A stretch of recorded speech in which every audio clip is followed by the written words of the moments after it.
how to find deeply discounted properties. This is Wholesaling. Wholesaling Real Estate 101, the step-by-step guide. And I've got a great guest on today's show, my mentor from real estate investing going back many, many years ago. And I think I'm actually his first student, his first official student before he became the king of wholesaling, before he taught the world how to wholesale. You know, a lot of other coaches have tried to do it. No one has even come close to what Tom Krol has been able to do. My longtime friend and compatriot is joining us live on the show. Tom, great to see you, my friend. Bam! It's so good to be here with you, buddy. Good to see you, my friend. So we're going to deep dive today wholesaling, the ins and outs of wholesaling, what it is, and you also have been kind enough, I had to twist your arm, to be able to give our audience an amazing discount if people actually sign up for your coaching. And we're going to actually give away a special gift, which we'll tell people a little bit later on in the show about. But we'll wait on that. So before we get into all the nuts and bolts of that, people can visit morrisinvest.com/wholesaling to sign up and book a call with your team. So we'll tell people more about that a little bit later. But first, Tom, let's talk about, first of all, how you got into real estate investing. You had really lost your job, you were down in the dumps, and you decided to make a big difference in your life. And it was your brother, Todd Toback, a great wholesaling coach as well, who kind of turned everything around for you. Is that right? 100%. It was a blessing. He was my older brother, and I was in lawn care. So when you say I lost my job, it wasn't like I lost some Wall Street job. I was down in the dumps, brother. I was making a very low salary, living paycheck to paycheck, pennies in my pockets, creditors calling, like Jim Rohn likes to say. And I was fired. I was in a sales position in lawn care. I wasn't making any sales at all. I came home and I had to tell Julie. She's a very supportive wife, but it was a challenging time for sure. Called my brother. He said, "Tom, stop being such a blank and get into real estate." And I said, "You know what? I'm going to do it." He pulled me kicking and screaming the whole time. He lived in San Diego. I live in a little town in Florida. And I told him, San Diego's big. The houses are expensive. There's more people. It's a real estate type of place. This little tiny retirement town in Port St. Lucie, Florida, it's not going to work. And he said, "You're wrong," and I'm glad he did. And that's where we're at today. From a small beginnings, mustard seed. I love it. All right, so on today's show, I think at the end of today's show, you are going to know step by step how to do wholesaling. We are going to deep dive. We're going to talk about lists. We're going to talk about how to take those phone calls. We are going to talk about how to find cash buyers. We're going to talk about all of that on today's show. So let's get started. What is wholesaling? How do you wholesale real estate? Just from a foundational level, if you're at a cocktail party, no one's ever heard of wholesaling before. What in the world is it? Wholesaling is the greatest business in the country as far as I'm concerned, and here's what it is. It's very, very simple. Wholesaling real estate is quite simply the art of consistently finding discounted properties. That's it. A lot of people confuse real estate with the exit strategy of the property, but I really want your listeners to think more of wholesaling as a pawn shop, right? So it has very little to do. A pawn shop can purchase discounted properties. It can purchase discounted houses, watches, jewelry, television sets, or Atari systems, right? But what wholesaling is the art of consistently finding discounted properties. Whether you are Donald Trump, Robert Kiyosaki, or a first-time investor, every good deal starts with the ability to locate a discounted property, and that's it. And that's what wholesaling is. So now we've established what wholesaling is. Let's dive into the nitty-gritty of it. So if someone signs up for your course, they come through and they go to our website at morrisinvest.com/wholesaling, and they sign up to book a call with you guys, and they become a student of yours. What is one of the first things that you will teach somebody to do? I want you to walk us through sort of step by step what they could expect to learn and how they could walk away from today's video and literally start doing deals today. So here is the bottom line when it comes to wholesaling. It's a step-by-step process. We always say that wholesaling is easy, wholesalers are complicated. So the first piece of instruction I would give your listeners is do not overcomplicate this simple business. If I can do it, a lawn care guy who who got a 990 on his SAT, who barely graduated high school and got kicked out of college my first quarter. If I could do it, you can do it. As a matter of fact, I should have had him here. I just got this week's checks. We made $52,000 in assignments this week. We are $3,400 short of $1 million in assignments for the year. It is an amazing business. And here's what you're going to learn. First, what we already reviewed, wholesaling is the art of consistently finding discounted properties. So how do you do that, and what do you do with the properties once you own them? A lot of people are worried about, do I need to have a ton of money in the bank? Do I need to have all these different other requirements, a lot of experience or know-how? The answer is no. The less you know, the better. Here is the deal. Number one step with wholesaling is you've got to build your network. When you come into our program, the first thing we do, and I'm going to give away some information right now that you can use to get started, is we build your network. What is your network? Your network includes, number one, a title company who understands what wholesaling is, that help close your deals. And number two, cash buyers, real estate investors with cash. Those are going to be your single most important starting point when you get started in real estate, is finding other investors who have a ton of experience and a ton of cash and are ready to pull the trigger on a good deal. So the first thing we teach you to do is how to find those people. And if Clayton, if you'd like me to, I could share some of those tactics on how to build out a network. Okay. Yeah, let's do that. So how do we get started? I mean, literally, I want people who are watching this right now can go home tonight and be excited and tell their spouse about they're going to do step 1, step 2, step 3. And the way that my mind works, Tom, you know this, we've been best friends for years, is I have to have a linear path, and there can't be step 4 missing, like someone's not told me step 4. That will stop me in my tracks. Like, I need to know, step 1, I do this tonight, step 2, I do this tomorrow, step 3, I do this next week, step 4. And if one of those things is missing, I'll just stop and I'll just get frustrated. So I want to give people like a roadmap today. Let's do it. Let's dive in. So here's what I got. Number one is cash buyers. Where are they? I'm going to tell you specifically how to find them in your neighborhood, right where you live. And here's what it looks like. You're going to go to a list company. There are tons of them. So let me tell you one of the best ways to build a big, healthy cash buyer list. Go to a list company. There's a lot of them out there. One of them is List Source, is a great company. And what you do is you put in some criteria points of what you're looking for. What you're looking for are people who own a house free and clear, that just bought it in the past 12 to 18 months, and they have an and they're an absentee owner.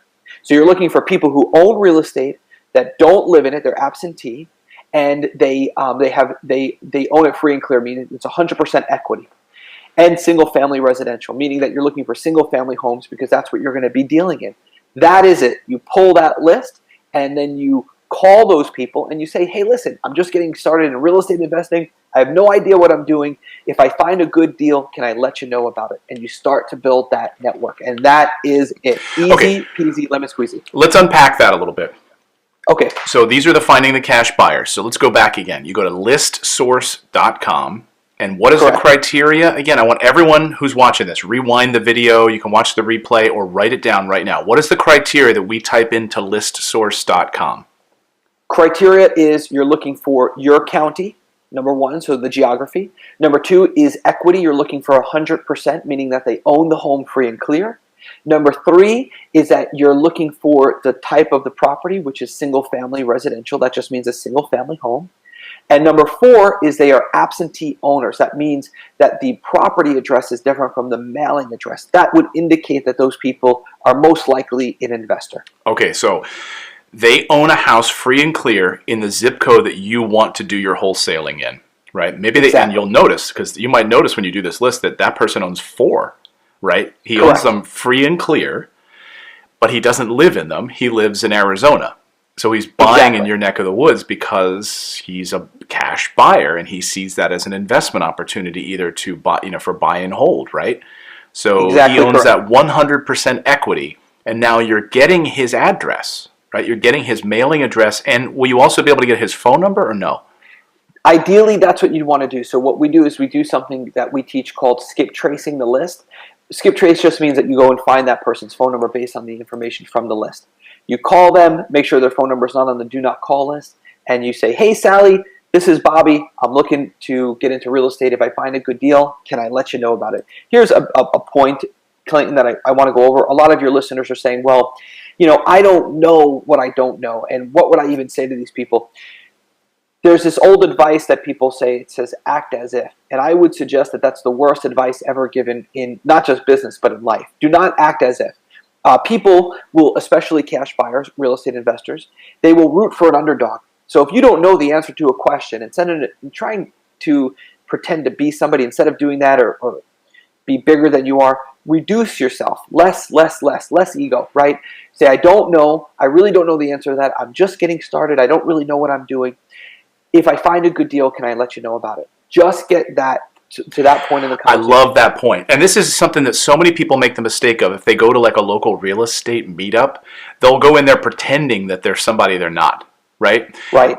So you'll see that all the time. You'll go to a local real estate meetup in your hometown, maybe once a month. You can just go to meetup.com, right? You can find the local RIA meetings in your backyard. And you'll notice there are people in there who've never done a deal in their life, but they act like they have, right? And they're easy to spot. So what you're saying is so great, which is don't act as if you've done deals. Act as if you haven't done any deals. So when you get this list and you're calling these potential cash buyers and say, hey, John, I noticed that you own 123 Main Street here in this town. Are you still actively buying properties in this zip code? It looks like you own 4 of them.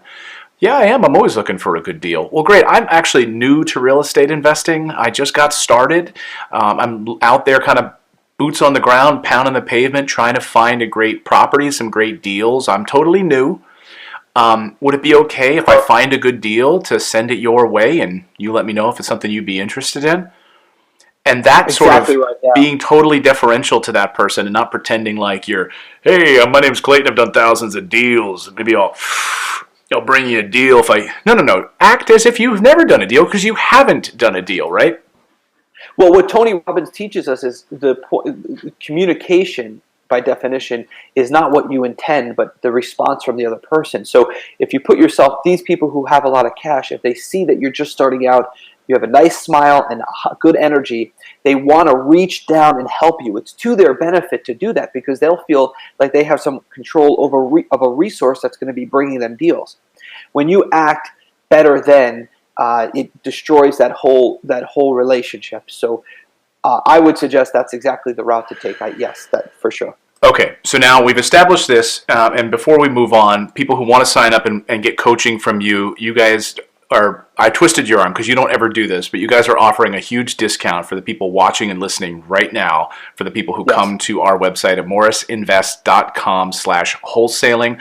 And you guys are also, in addition to the discount, going to be giving away a big gift as well, which is, I think this one gift alone, like I've bugged you for this one gift over the years for my team. I've asked you for it, and you're like, oh, let me get you the latest one. So phenomenal. We'll tell you about that a little bit later. But so now we've got our cash buyers. Okay, so we've established, maybe we've gotten a few of them now in our Rolodex. We've gotten a few that buy properties in this area. These are people who are just waiting for you, the wholesaler, to bring them a deal eventually, right?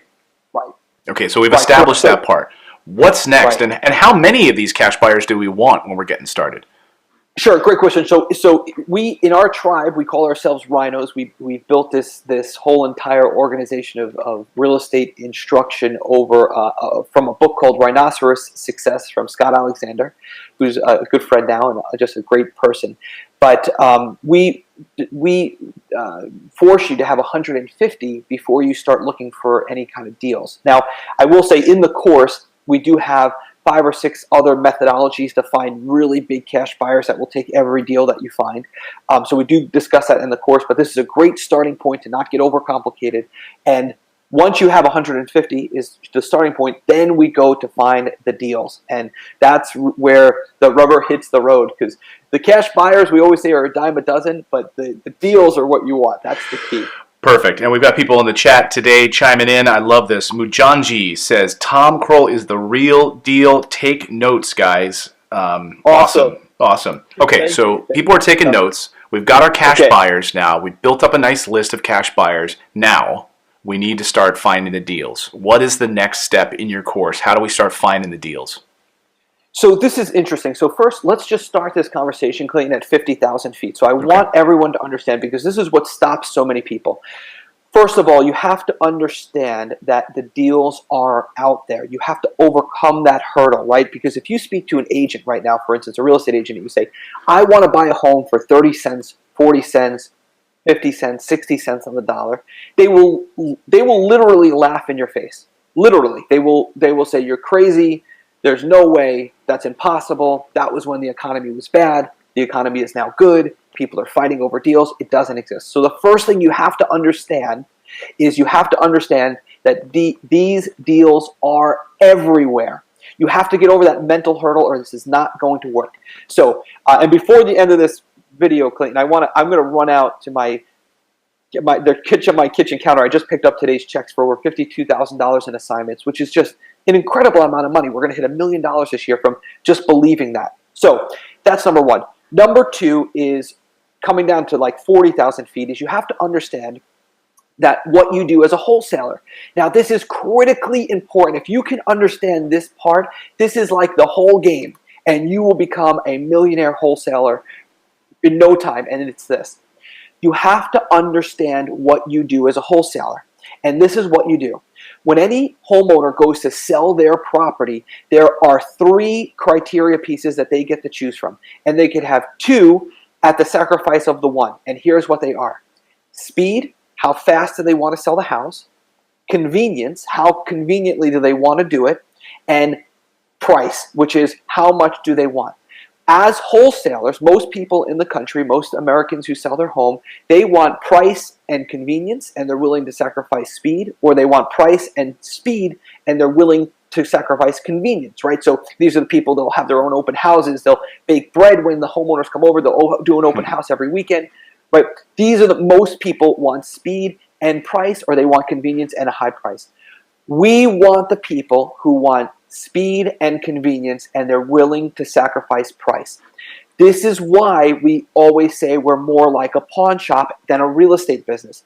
Because when the guy with the Rolex comes into a pawn shop, he knows that he's buying speed and convenience, and he's paying price for that speed and convenience. He could easily put that watch on eBay and wait 10 days and get more money for it and deal with all the bidders and have all the inconvenience and the delays and get a higher price, but that's not what he wants.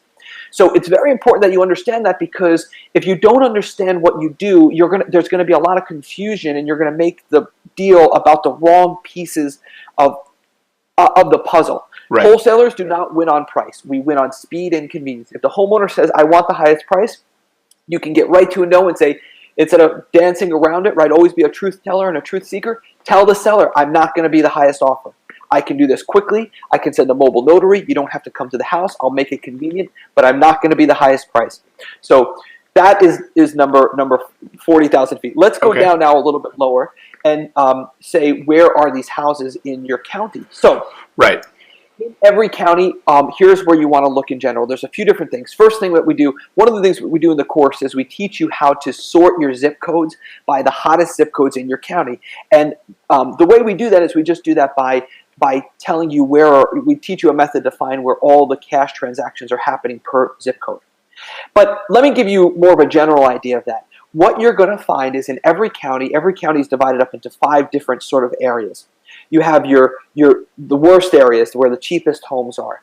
Then you kind of have your lower income, middle income, and then your upper income, and then you have the super wealthy area. And that's essentially every county has some kind of a breakdown of that.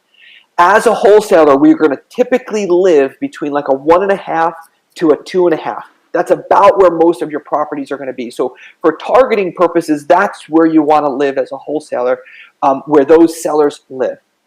Now, how do we find those properties? Well, the way we do it is through lists, through targeted campaigns. Now, I like direct mail.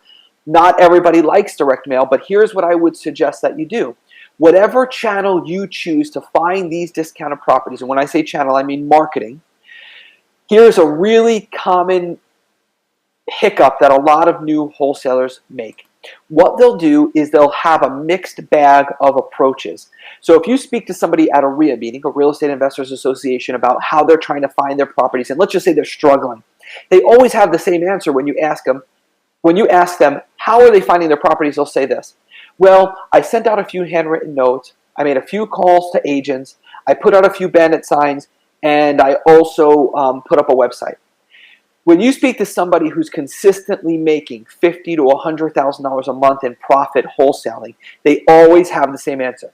I do this one marketing channel, and I do it bigger and better and dominate it in my market better than anybody else. So my suggestion for you is, whatever channel you choose, make it big, dominate it, whether it's billboards, television, internet, PPC, direct mail, bandit signs, door knocking, driving for dollars, postcards, letters. It doesn't matter. Even cold calling agents, Right. or just whatever you do, one channel, dominate it. Now, That's the secret. And I should say, I was Tom's first student, really, and you would work with me on wholesaling in New Jersey when I was just getting started years ago. And my third deal I did was $43,000. My first deal, ring the bell. My first deal was like $2,000.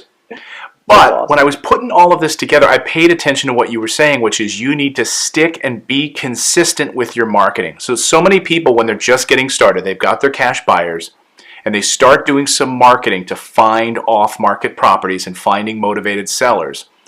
And they get a little nervous, right? Because you're going to spend some money now to start buying some direct mail that you're going to get through ListSource. You're going to go back to listsource.com. You're going to start to look at some criteria, and you're going to start to send out postcards or yellow letters. I would like to buy your house. And we'll get into those details. I want to get very specific on what we even say on the postcards, on the yellow letters, whatever it is. But the mistake that new wholesalers make is they get excited about it, and then they maybe get that first deal, but they stopped their marketing while they were in the process of getting that first deal. So then guess what happens in the second month? Their phone calls dry up, and they don't have like a consistent pipeline. So right at the beginning, you told me, stay consistent with your marketing. Stay consistent with your marketing. That way, when you get those first few deals and you're super excited about it, the next month you've got more in the pipeline and you can stay consistent with it. Wouldn't you say that's still good advice today? Absolutely game-changing advice. When you have multiple ways to find sellers, you should have one way to find a property, one way to buy a property, one way to sell a property. And the reason is, when you split your effort, you dilute both efforts. So it's not like, for instance, if you do bandit signs and you do PPC or cold calling, what happens is you're not doing 50-50, you're automatically doing 30-40, and you're just completely missing the whole other 30%. It just goes away, it evaporates. So when you confuse your channels by doing multiple channels instead of committing to one, you're actually diluting your efforts in both channels. So that's why it's a problem, and it's so consistently true when you ask people who are struggling or people who are doing well. Now we've got so many great questions coming in, and I promise we will get to them at the end. I see them coming in, so please save your questions. We're going to open it up to Q&A here in the next little bit after we get through all of the points on how to do wholesaling. I want to give everyone a really complete step-by-step roadmap. Okay, so now you've chosen what you want to do. You want to do direct mail. Let's use that as an example. Okay, that's what I did to great success. I still do it. That's what you do to great success. You have a check out on your kitchen table for $50,000 because of deals you guys have been closing because of marketing. So you're not only a coach that teaches this, you also consistently do this on a regular basis. So I committed to direct marketing, and I was spending a few $1,000s a month in direct mail, but I was making tens of thousands of dollars. So I would trade a few thousand for tens of thousands of dollars in home sales or assignment fees any day of the week. So let's go back to listsource.com now. Let's give people specific criteria. Everyone get your pens and paper right now and write this down. This is gold. And if you miss it, just rewind the video again and write it down. This is the criteria that you and I still use to find off-market properties. When you go to listsource.com, what do people need to type in to find these properties? So let's do this, right? So here's where we're going to actually find people who are motivated to sell quickly at a discount. And here's what we're looking for.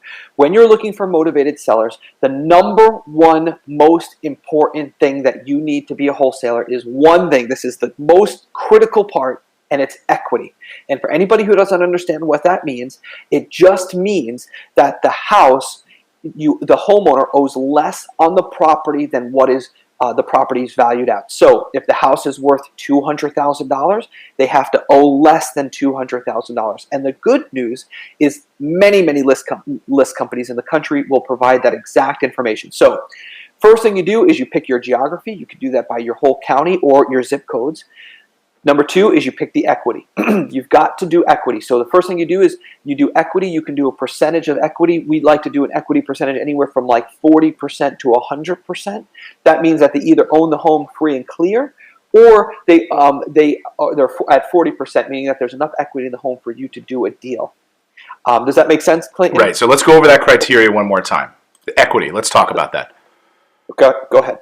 Go ahead. So okay, so equity. Yeah, so equity is very simple. So equity just means that the person, if they're motivated to sell quickly at a discount, let's use the inverse, right? So the opposite would be, let's just say somebody is very motivated to sell their home, but the house is worth $200 and they owe $240. Mm-hmm. Here's the problem where a lot of new wholesalers make a mistake. What they'll start to do is they'll start to change their strategy. They'll start to do like lease purchase options or a sandwich lease or all sorts of other things. This happens all the time. I even went down this path. I started doing wholesaling and I was starting to see some success. And I was like, hey, what if I start doing lease purchase options or this and this? Right. And you said, what did you say to me? Absolutely no, right? And here's the reason. It's so simple because there's so many reasons not to do that. But the bottom line is that you always want to create a business that is a servant to you so that you can go to Europe for 3 months and your business continues to run without you. With all of the assignments I've done, I haven't seen a house or a seller or a buyer or anybody in so long, I cannot even tell you. And the reason is because we have one way to find a property, one way to buy a property, one way to sell a property. When you start to become a real estate expert, you will make some money if you learn how to do all these different exit strategies. But the problem is you will never become a McDonald's. You'll never get a 24-year-old to run your business. Anytime you need to become an expert, it's like becoming an expert chef. You will have a good restaurant, but it'll be a job. When the expert chef is not working, the restaurant is closed. He works on the holidays. He works on the weekends. Don't become an expert. Stick to one thing. Gary Keller told us this in The One Thing. Scott Alexander told us this in Rhinoceros Success, where he says, charge at one thing. Mike Michalowicz teaches us this in The Pumpkin Plan, right? You cut off all the other pumpkins but one. That is the secret to creating a business that is a servant to you rather than a job that you serve. So laser focus. If there's no equity, get it out of your way. Don't even try to find a way to pass it along to somebody else to make it a profit. Just get away from it. Focus on people with equity. Okay, so when we're on ListSource, we're looking for single-family homes, right? Single-family homes with 100% equity. So the owner of that property has 100% equity. And let me just give you an example of a typical... Go ahead, Tom. 40% to 100%. There can be a little bit of mortgage in there. So 40% to 100% equity is fine. That's 40 to 100%. Okay, yeah. Right. So 40 to 100%, because in that way you can come in below market and still make a deal. Let me give an example of someone that might have motivation, because I think a lot of people are thinking, well, who would want to sell their house like this? Okay, the very first house I ever bought that I ended up flipping myself was a woman who lived next door to me. It was a 2-bedroom condo in Orlando, Florida. I lived in a 1-bedroom. She lived there for 30 years and smoked heavily and then died, and I didn't even know her, never saw her. Her family inherited the property, but it was a disaster. I mean, it was covered with nicotine on the walls. You know, they flew in from California. They're like, oh my God, Grandma was living like this, you know? Right. And they didn't know what to do with it. And no realtor wanted to touch it, right? Realtors want to do open houses with fresh baked cookies and flowers, and they want to be able to sell the best looking thing on the street, right? This was not that. And realtors very often don't know what to do with these deals. I mean, it's kind of rare, right? We've talked about that on the show before. So then this husband and wife who inherited Grandma's property, now they are motivated sellers. And they realize that they don't want to list it. They don't want to do the repairs on it. They want to get this thing sold quickly. And they're willing to deal with a lower price just to get this thing off their books. Like, that's what you're looking for, right? Exactly. We did 3 deals this week that we just picked up checks on. Um, I could tell you about 2 of them. One of them came from the code violation list. This is a list of people who are constantly getting violations from the city. These people were hoarders. They wanted to move. I can't remember where, but they wanted to move quickly. Daniel, my acquisition manager and brother, was just telling me about this, and they wanted to get out of town, and they wanted to do it quickly. They were embarrassed of how the house looked. They wanted a quick sale. They wanted it convenient. They wanted the cash now. They were willing to sacrifice on price. We made $25,000, just over $25,000 on that deal. Second deal was a homeowner who lived in North Carolina. He was an absentee landlord. The tenants would not move out. He was having problems with the tenants. He didn't want to move or come back down to Florida to deal with it. We sent a mobile notary. We made it very convenient. We made over $24,000 on that property. So that was somebody he was an absentee owner with a problem tenant. Third property was a $1,600 check, so it's not really worth talking about. But these people, all the time, for all sorts of domestic violence issues, for people who have made a series of bad decisions over a very, very long period of time, people who didn't want to deal with problems. We're a pawn shop. That's what we do. It's in the people business. When people have problems and they're willing to sacrifice price for speed and convenience, that's where we come in and say, we can help. Right. So you guys come in, you're able to get this property. Now, what happens next? So we went through ListSource, we hit certain criteria. Did we miss anything on the criteria thing? So someone's going to send out a postcard. I want to get to the postcards in a second. What else do people need to look for on ListSource? Okay, so the other thing about ListSource is make sure that you remember always put the property type. Otherwise, you'll get agricultural land and you'll get commercial buildings. And by the way, if you're in land, I have many good friends, Jack Bosch and Mark Pulaski. That's what they do, is just land. Some of our students just wholesale land, so you can do land. Mm-hmm. I would say do that exclusively if you do it, or commercial properties. But make sure that you put the property type. The other thing that you want to put years of ownership. Okay. The reason we do years of ownership is because if somebody has a home with equity and they just got it 6 months ago, a year ago, typically they're not going to be motivated to sell it quickly at a discount. Why is that? So if someone just bought a house, think about that at home. You're listening right now. Right. They have now 100% equity in this house. They just bought it 6 months ago. So they own it free and clear. What kind of a person is that? Somebody who has a big emotional attachment to the property, for sure. Right, and it might be a cash buyer, right? That might be someone you could reach out to and might end up becoming one of your cash buyers, because it sounds like they might be an investor, right? They bought this house free and clear, right? I made a mistake on my very, very, very first mailing. I forgot to put last market sale date, and I actually turned that list into a list of cash buyers because I totally messed up. I just made a mistake on the criteria. Okay, so that's another piece of the criteria: last market sale date, right? And you want what does that mean? What is last market sale date? That's basically giving you the length of ownership, right? So what you want is somebody who's owned the property from 1901 to right now we're in 2018, so you should go back 3 or 4 years, so say 2014, 2015. This way, they've had the property or the problem for some amount of time, and it's not a recent purchase. So last market sale date is also critical. Okay, so that's very important, because you don't want to be targeting people who just bought the house, just moved in. It's going to be a waste of time. They probably haven't even unpacked their boxes yet. So, okay, good bit of advice. So, last market sale date, the type of property, single family, residential, SFR, is one of the pieces of criteria we want to put in there. The equity position, they have to have at least 40% equity up to 100%, right? Correct. And am I missing anything else? Oh, and the zip code, the county you want to target, right?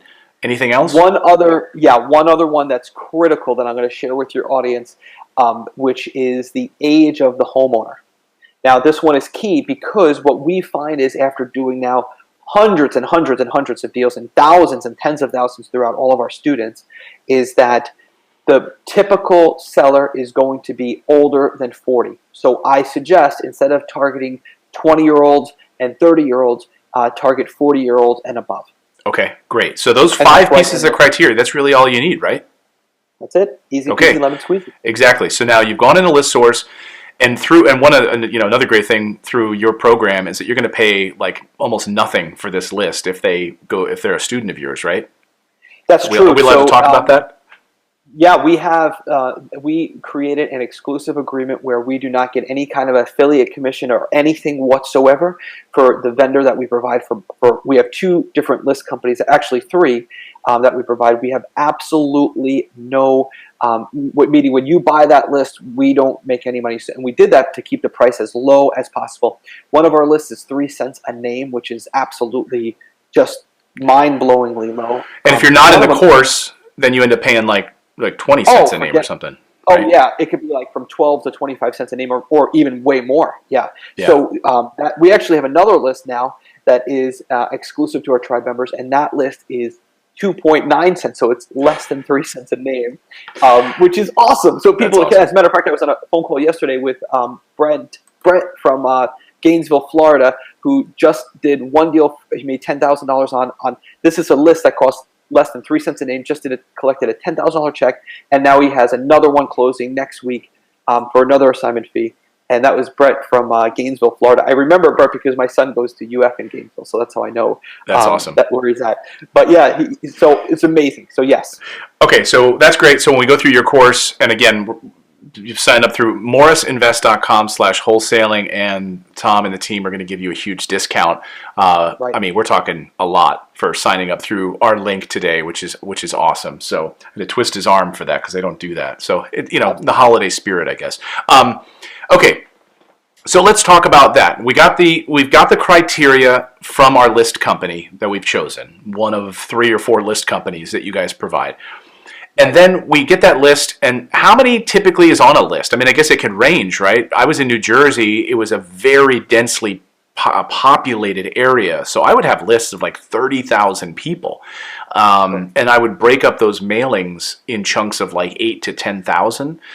But there are a lot of areas where you could pull an entire list of 6, 7, 8,000 homes, right?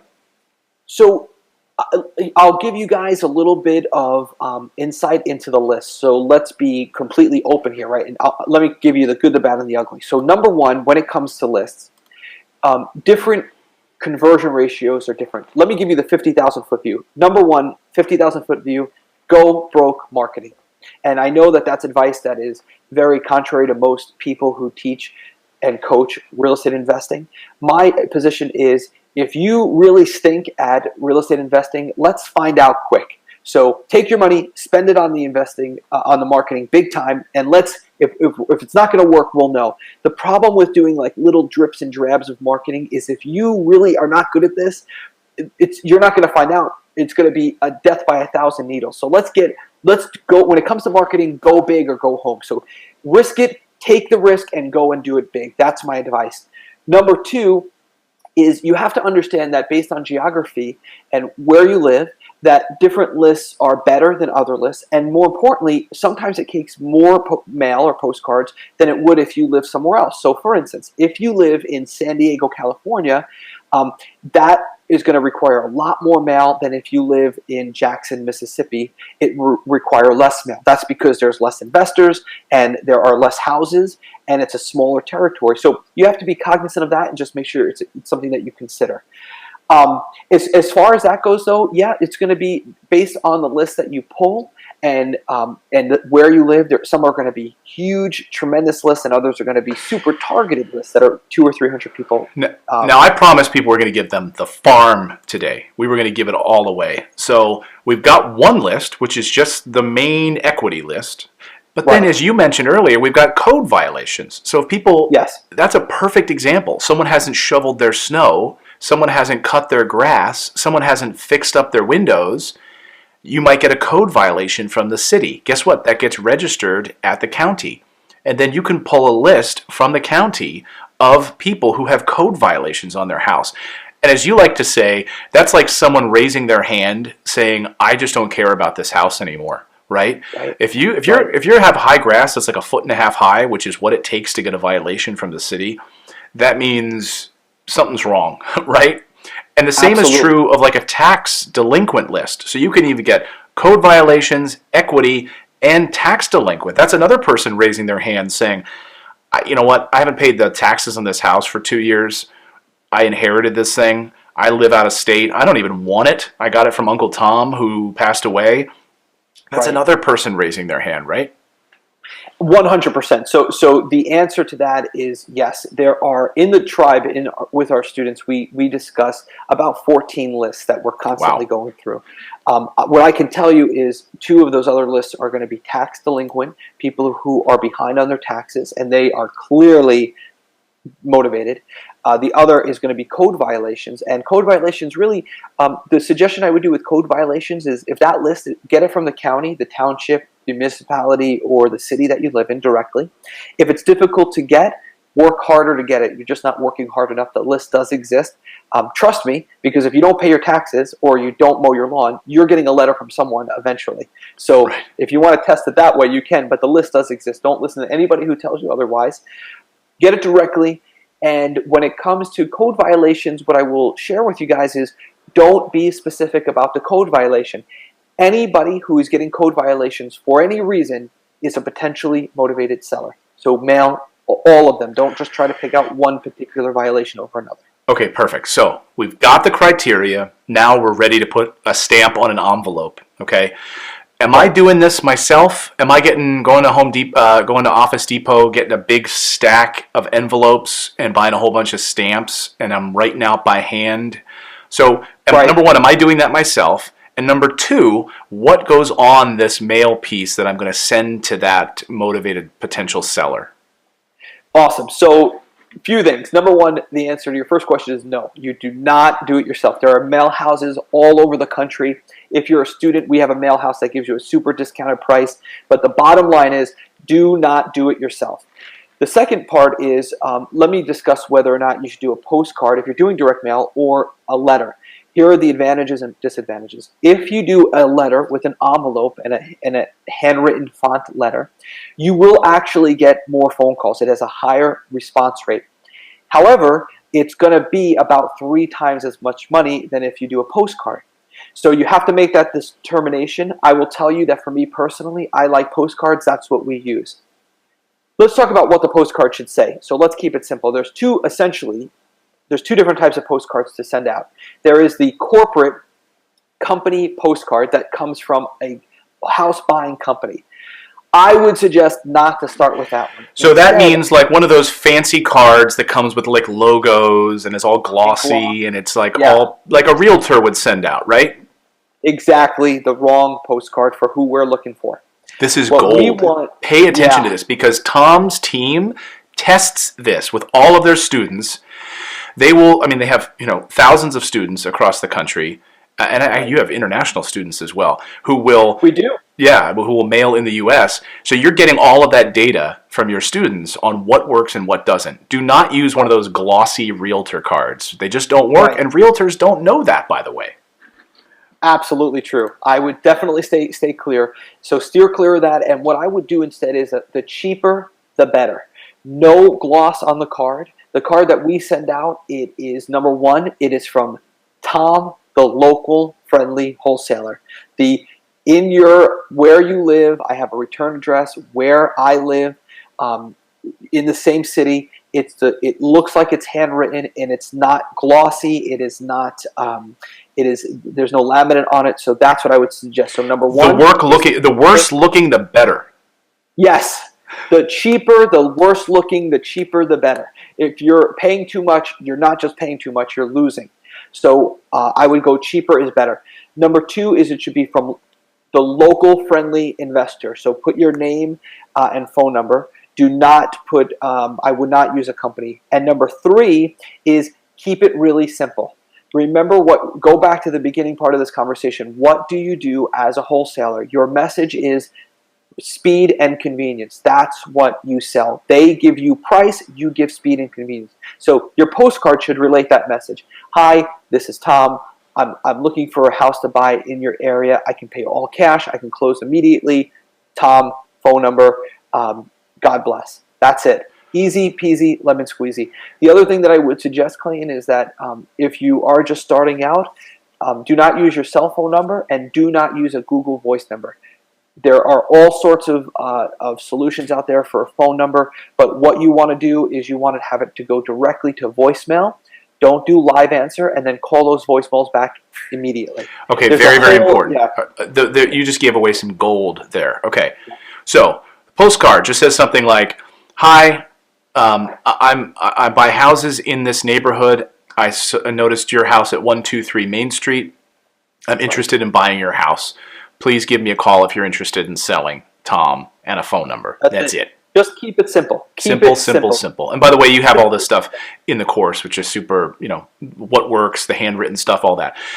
So now the mail house that you're using, that you're getting these postcards mailed through, you're getting your list from your list provider, right?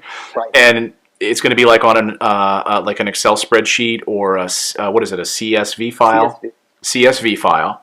You just send it to the mail house, and so it'll look nice and handwritten where the address is, because they're going to have your file. It'll go right to the card, and there may be 5,000 postcards that are going to go out. That's it.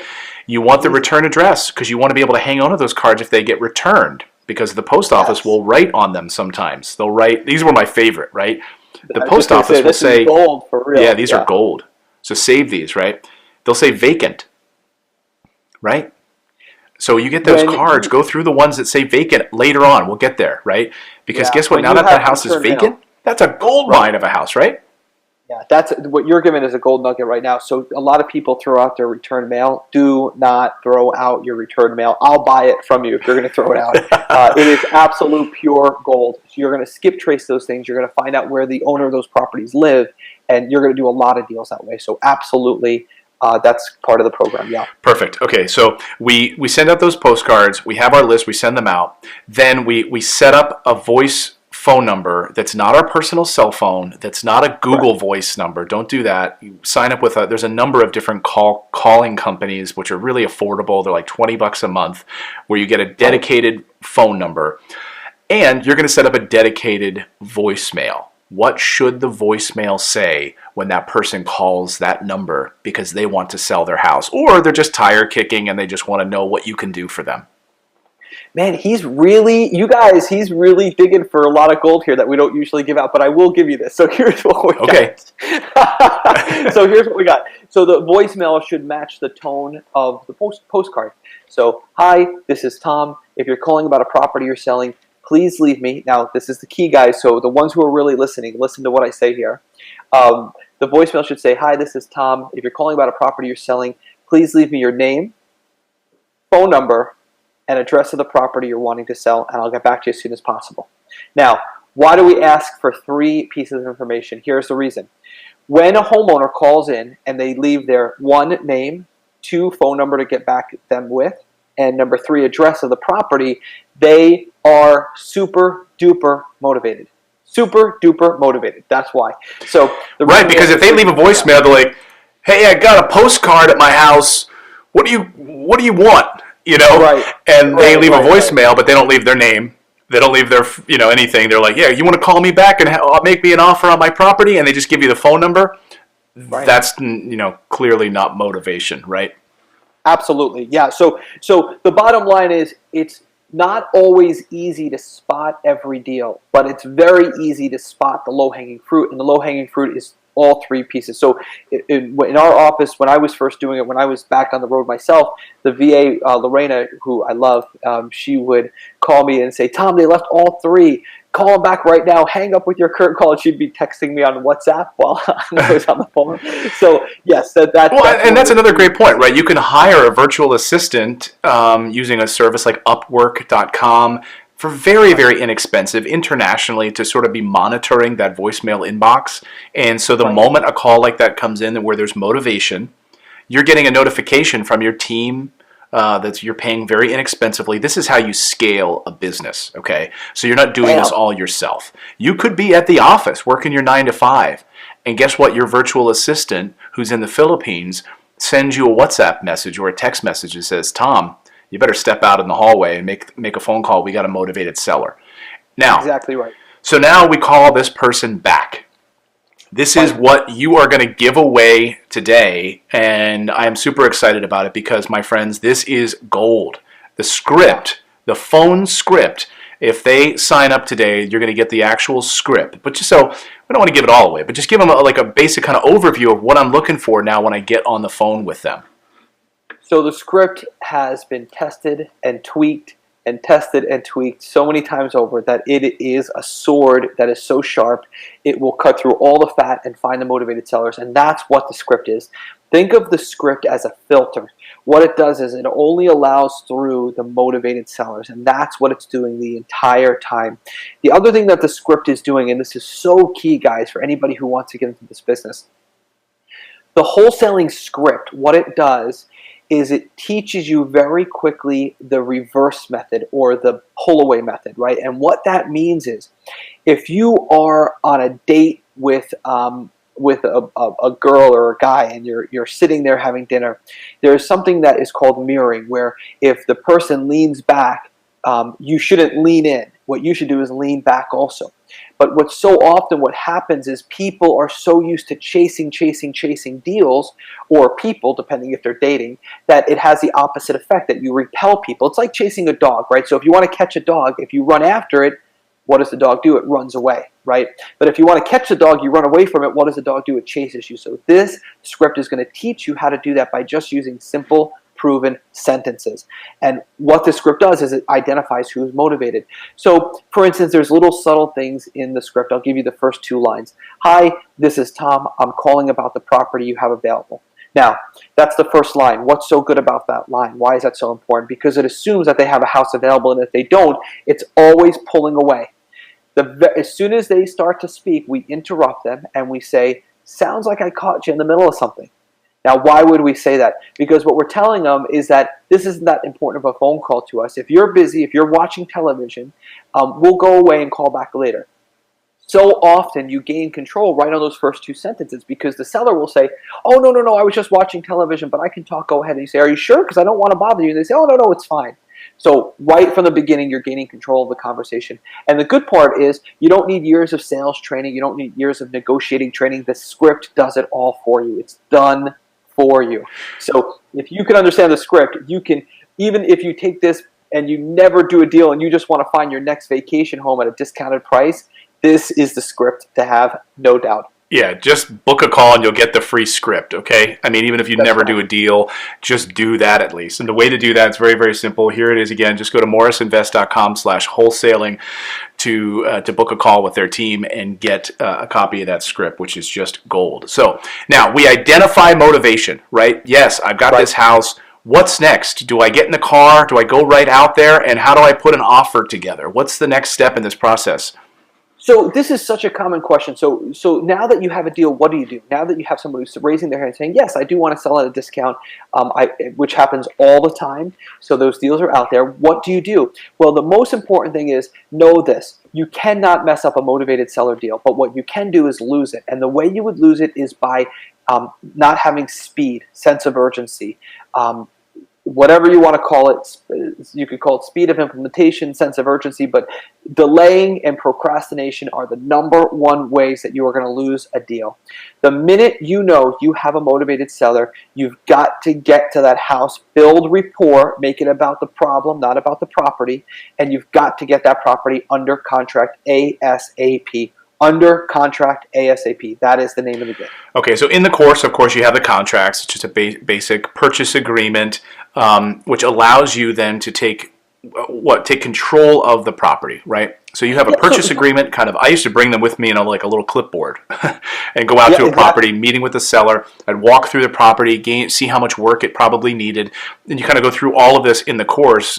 We don't have a lot of time today to go into all of those nuts and bolts of like walking through the property and all of that. But can you take us through some of that when you're putting a purchase agreement in front of someone? Yeah, so the #1 thing is, let me give you a few gold nuggets, and this one's a little bit more difficult to summarize, but I'll tell you a few things that if you're just starting, this is what you can do to get a property under contract. #1, don't bring the contract in the house with you. That's #1. Leave it in the car, because when you get into the property, the seller is going to be super anxious to show you the house, and you have to be super anxious to stop looking at the house and start building rapport. If you can't tell me why the seller is selling, you're not doing your job. Oh, this is gold. Okay, this is, if you take nothing else away from today's show, this was the hardest thing for me to learn, but when I did, Oh my God, I started doing deal after deal after deal. Tens of thousands I of love dollars it. a month in Yeah. wholesaling because of this one nugget. So identifying why they're selling. If they're like, oh, I inherited this property, or oh, what's a good example? Because it's always underneath this where you find the real motivation. This is so important, and this is the whole game, because what every new wholesaler will do is they will make it 90% about the house and 10% about the problem. So I'll say, well, why is the seller selling? And they'll give some generic answer like, oh, the kids were going to college and they're downsizing. I have no idea what that means. I have no idea what that means. That does not mean anything to me. That means, what all that means to me is you don't have a deal. What you need to get to is, the best way to explain this is, there's two different ways I can give you to kind of, they're a little elementary and kind of silly, but I'll give you two ways to think about this in your brain that will really help you guys kind of understand this. The first way that I will help you understand this is by, if you have a sister who is getting a divorce, and I say to you, why, if I know that and you know that your sister's getting a divorce, it's your sister, and I know that she's getting a divorce, and you are her brother, and you know she's getting a divorce. If someone asks me, why is Clayton's sister getting a divorce, which by the way she's not, right? She's not. But she's not. But if somebody asks me, I would just give the generic answer. Oh, it didn't work out, there was a problem. But if somebody asked Clayton why his sister was getting a divorce, he would have the actual in-depth answer. There's been this problem, it's been going on, it's repetitive, it's an issue, and if they don't get a divorce, this is going to happen. If they stay married, this is going to happen, and if they do get a divorce, this is going to happen, and this is how they're going to divide everything up. Why does Clayton know more about the problem than I do, the real undercurrent? Because he has rapport with his sister that I don't have. So the best way to explain this situation is, you have to know why the seller is selling. You have to have enough rapport, as if it was a sibling who was going through something that you are explaining to me. And if you can't do that, you're missing the point of wholesaling. That's number one. Number two, a way to know if you really know the real reason, is what we call impending event. Impending event. That is how you really know. For instance, if you're going after somebody who has delayed on taxes, and the county's about to, the impending event, you would think to a new wholesaler, would be that the county is about to foreclose on the property. But that's not really the impending event. The impending event is, what does that mean to the seller? Because the seller might say, when the county comes and forecloses on the property, then this is going to happen, and it's going to affect me this way. So you need to understand the impending event from the seller's perspective. If you know that, you know why they're selling. And once you know why they're selling, now you have trust and rapport. And I don't care how many other wholesalers knock on that door, I'm getting that contract 100% of the time. We almost never have a seller back out of a contract. Why? Because we have trust and rapport with the seller. It almost never happens, because no matter how many other investors come to the door, we got there and built the rapport where the other investors made it about the house. Perfect example. So one wholesale deal I did in New Jersey one time, went to the property, and so it was sad because the gentleman was sort of down on his luck. The house needed a lot of work. It was really old. It needed a ton of updating, and he knew that. He knew that. His son was off, had moved out. There was a bunch of direct mail postcards sitting there, because I was in a very popular area. So there was a bunch of other wholesalers who had sent letters to this guy. Doesn't matter, because competition doesn't mean anything, right? There is no such thing as competition. There's no such thing, right? So I'm sitting there talking with him, and now it's my opportunity. So I'm developing rapport, and he just wanted to talk about the house. And I noticed on his bookshelf he had some Star Trek DVDs. We just started talking about Star Trek. We started really talking, and he just really just opened up to me, about what was going on. And he basically just, let me know that he had severe health problems, and he needed to sell it quickly. He didn't have much time left, unfortunately, and he wasn't being sick, wasn't going to be able to do all these repairs himself, do everything else. We ended up putting a deal together. He got exactly what he wanted, and the flipper who came in and spent 8 months rehabbing the house got what he wanted, and his family got like a nice chunk of change to be able to help his family. It was a win-win all around, and he called me like months later and just wanted to thank me again for going through that process. But it was that underlying motivation which enabled us to do the deal. I think, that's such a good point. And if your listeners are sitting there saying, well, how do we get to that point? Because you brought up something with Star Trek, and I just want to say this. This is so important.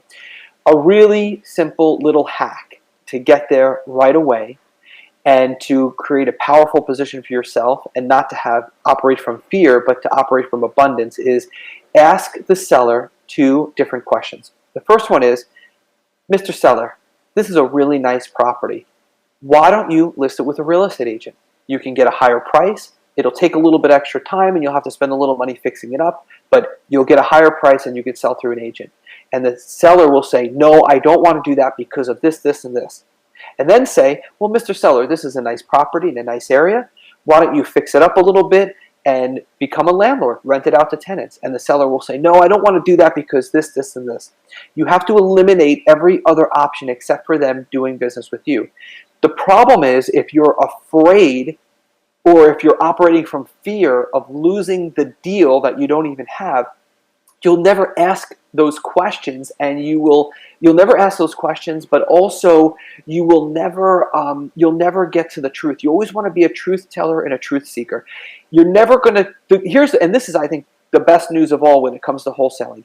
I don't care how good of a salesman you are or how good of a negotiator you are never going to convince anybody to sell their property at a discount if they don't want to. So you might as well get busy finding out if they want to or if they don't want to. And if they don't want to, move on to the next deal.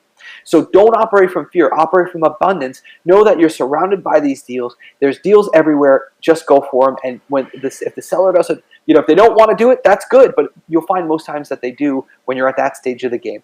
And don't be a wimp. You have to ask that question. I was a wimp when I first started, and I was scared to ask that question because I was afraid to lose the deal, right? Right. But if that person says to you, oh, a realtor, I haven't thought of that, then are they truly motivated? No. Right. And by the way, then you're also serving them. You're helping them make an informed decision about their property that they maybe then will call up a realtor and just list it, Maybe it doesn't need that much work. And then you're also serving that person in that way. Be a servant to other people. Right. And don't be greedy. But if you're afraid to ask that question, you're afraid of losing a deal that you don't even have yet. So eliminate all other reasons, because a motivated seller will tell you, I hate realtors. They screwed over my Aunt Janice, and I never want to work with a realtor again. And by the way, this house is a dump and needs a ton of work anyway. There's no way a realtor would take it. I mean, you start to eliminate these things, Or I met with a realtor, and they told me I needed to spend $70,000 to fix this house up, and I don't have the time for that or the money to do that. And you're kind of cutting through that smoke with those questions, right? Absolutely. And you're operating. What you have to understand is when you're asking those questions, you're operating from a place of abundance. You're operating from a place of, there's no fear there. So what happens is, and it actually has a double purpose. Now what happens is, most times our sellers, either the home is in distress or they are in some sort of distress. And when you are inquiring about those questions, what you're actually doing is you're becoming confident. You're not chasing them. You're getting them to chase you. You understand that you have tons of cash in the bank, or you have investors that do. There's more deals than you could ever do in a lifetime. And you become the rock, and the seller is a sinking ship, and they want to throw their rope around that rock to stabilize. But if you are chasing them, you're just as weak, if not weaker than they are, and they're not going to want to throw their rope onto you for you to save them, because they're not going to be confident that you think that you can do it. So I just think that it puts you in such a place of peace and prosperity and getting deals and understanding the way this business works and just the way life works. This is a very simple, life is much simpler. We said it earlier, right? Wholesaling is easy. Wholesalers are complicated. Don't overcomplicate this simple business. You deserve to do it. You can do it. It's easy. Don't overcomplicate it. All right, I want to ask the folks in the chat room right now, are we providing gold here? Did I promise gold today? Is Tom providing gold nuggets for you? Just type in gold. Let me know. Gold. Give me the like button if we are providing value. That was my goal today. So we have a few more pieces of gold I want to give people because we're not done yet. And then I wanted to open up for some few questions, and then I know we'll get out of here and no one will get hurt. Okay, so So now we establish motivation. We get the property under contract. Now, don't get too bogged down in this contract. You guys in the course, you have a purchase agreement. It's very, very simple. You know, you're agreeing on a price. And by the way, when you're going out to the property, you already are aware of where you need to kind of be at on price. You teach all of that in the course also. Just don't get bogged down in comps, right? Finding comparables. Let me say one thing about pricing. It's much, much, much easier. You should be able to price a home in 3 minutes or less. We show you exactly how to do that in the course. And number two is don't worry about putting a property under contract. If you are too high, you just simply cancel the contract. If you're too low, you'll just make more money than you thought you were going to make. So there's no negative consequence. If you put a property under contract, as long as you do it properly and we show you how, and you are doing everything legally and ethically and morally correct, you're not bending any rules, you have an out on the contract. So if you're too high, you cancel it. If it doesn't work out, it's not a big deal. You want to do that rapidly. And if you're too low, you just make more money. So I know sometimes with new people, when they're investing in real estate, they get there's a little bit of worry there. Don't worry about that. Yeah, this is the thing I think that holds people back when they get to the pricing and the contract. Oh my God, I've got a property. What do I do now? Don't freak out about this. This is actually the easiest part of the process, to be honest with you. Oh man, yeah. If that was that's you know what? I've never heard anybody say that, but that's true, Clayton. It is actually. What people think are the most complicated things, that's the simplest, easiest. No, like literally, I could teach anybody how to price a property in less than 5 minutes. Yeah, and you have a whole module in the course in that, so don't even worry about that. Very, very simple stuff. Okay, so you've priced the property, you pulled up some comparables using some online resources. Very, very basic. You get the offer, you get it under contract. Now what? I'm running home, honey. I got a property under contract today. Now what? Now what do we do? So we got that cash buyer list, though, that we created way back in the beginning, right? That's the question. Right now, I want everyone just to take a breath here for a minute and just understand that at this point, you're already financially free.